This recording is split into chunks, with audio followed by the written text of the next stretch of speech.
রাষ্ট্রপতির অপসারণ চেয়ে লিগ্যাল নোটিশ। বাংলাদেশ সেনাবাহিনীতে ৬ গুরুত্বপূর্ণ পদে রদবদল। ঝটিকা মিছিল থেকে মহিলা আওয়ামী লীগের ৭ জন গ্রেপ্তার। ঝালকাঠিতে ডান্ডাবেড়ি পায়ে বাবার জানাজায় কার্যক্রম নিষিদ্ধ ছাত্রলীগ নেতার।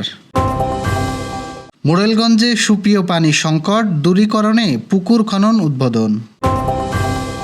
জোড়া গোলে সমালোচকদের জবাব নেইমারের। পাকিস্তান আফগান সংঘাত মধ্যস্থতার প্রস্তাব ইরানের। দর্শক শুনছিলেন দুপুরের খবরের প্রধান শিরোনাম, এবার বিস্তারিত। তার আগে আমাদের ইউটিউব চ্যানেল সাবস্ক্রাইব এবং সব খবর পেতে ফেসবুক পেজ ফলো করে রাখার পাশাপাশি ওয়েবসাইট ভিজিট করুন।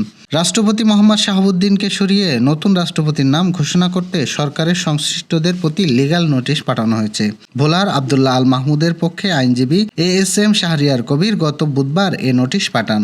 মন্ত্রিপরিষদ সচিব ও আইন ও বিচার সংসদ বিষয়ক সচিব সহ সংশ্লিষ্টদের বিবাদী করে এই নোটিশ পাঠানো হয়েছে। নোটিশে বলা হয়েছে, একটি সাক্ষাৎকারে রাষ্ট্রপতি জুলাইয়ের স্পিরিটকে অসম্মান করেছেন, ফলে তিনি এ পদে আর থাকতে পারেন না।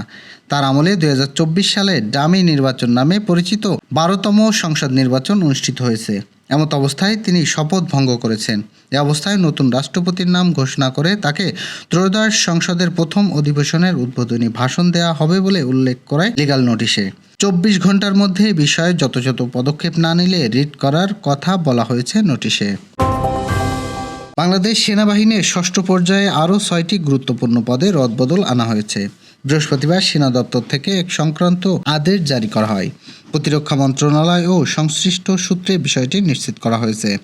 এর আগে গত 22 ফেব্রুয়ারি এবং পরবর্তী সময়ে 8টি গুরুত্বপূর্ণ পদে পরিবর্তন আনা হয়েছিল, যা সামরিক প্রশাসন বড় ধরনের পুনর্বিন্যাসের হিসাব দেখা যাচ্ছে। বদলি হওয়া সেনা কর্মকর্তারা হলেন ন্যাশনাল ডিফেন্স কলেজের NDC commandant lieutenant general Mohammad Shahinul হককে কোয়ার্টার মাস্টার জেনারেল করা হয়েছে।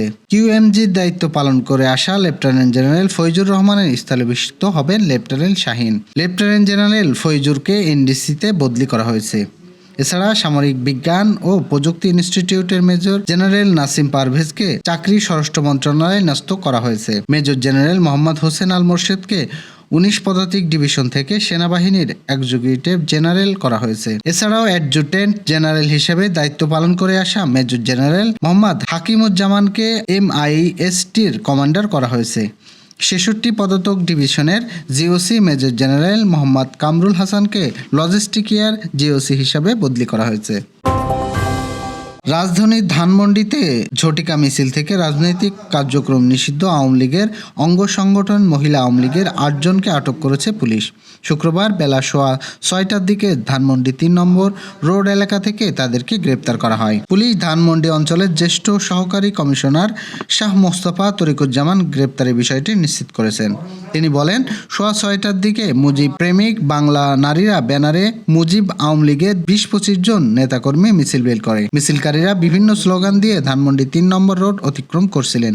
এ সময় ধানমন্ডি মডেল থানার পুলিশের টহল দল ঘটনাস্থলে যায় এবং মহিলা আওয়ামী লীগের 7 নেতাকর্মীকে আটক করে এবং অন্যরা পালিয়ে যান।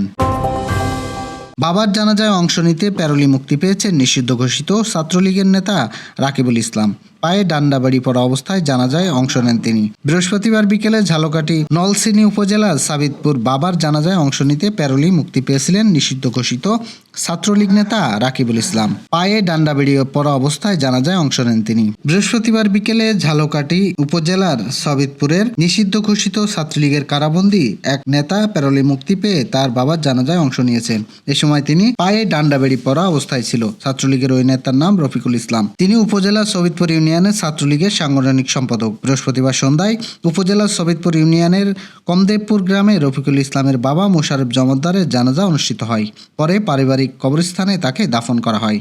জানাজার অংশ নিয়ে অল্প সময়ের জন্য প্যারোলে মুক্তি পান রাকিবুল। জানাজায় পায়ে ডান্ডাবেড়ি পরানো অবস্থায় অংশ নেন ছাত্রলীগ নেতা রাকিব। পরে নির্ধারিত সময় শেষে রাতে পুলিশি পাহারায় তাকে পুনরায় কারাগারে পাঠানো হয়। মোড়েলগঞ্জ উপজেলার সুপ্রিয় খাবার পানি সংকট নিরসনে পুকুর খনন প্রকল্পের আনুষ্ঠানিক উদ্বোধন করা হয়েছে। শুক্রবার সকাল 10টায় উপজেলা সদর ইউনিয়নের স্থানীয় সরকার প্রকৌশলী অধিদপ্তরের অর্থায়নে সারা দেশে পুকুর খাল উন্নয়ন প্রকল্পের আওতায় কার্যক্রম ভিত্তিস্তর স্থাপন করা হয়। অনুষ্ঠানে প্রধান অতিথি ছিলেন বাগেরহাট 4 আসনের সংসদ সদস্য অধ্যাপক আব্দুল আলীম। তিনি বলেন, উপকূলীয় অঞ্চলে সুপ্রিয় পানির সংকট দীর্ঘদিনের সমস্যা। এ ধরনের উদ্যোগ বাস্তবায়নের মাধ্যমে সাধারণ মানুষের ভোগান্তি অনেক অংশে লাঘব হবে। সরকার জনগণের মৌলিক চাহিদা পূরণে অঙ্গীকারবদ্ধ বলে তিনি উল্লেখ করেন। 2026 সালের গোল খরা কাটিয়ে স্বরূপে ফিরলেন নেইমার। বৃহস্পতিবার ব্রাজিলিয়ান সিরিয়া চতুর্থ রাউন্ডে ভাস্কো দা গামার বিপক্ষে সান্তোসে 2-1 গোলের জয়ের নায়ক তিনি। ম্যাচে দলের 2 গোলই করেন নেইমার।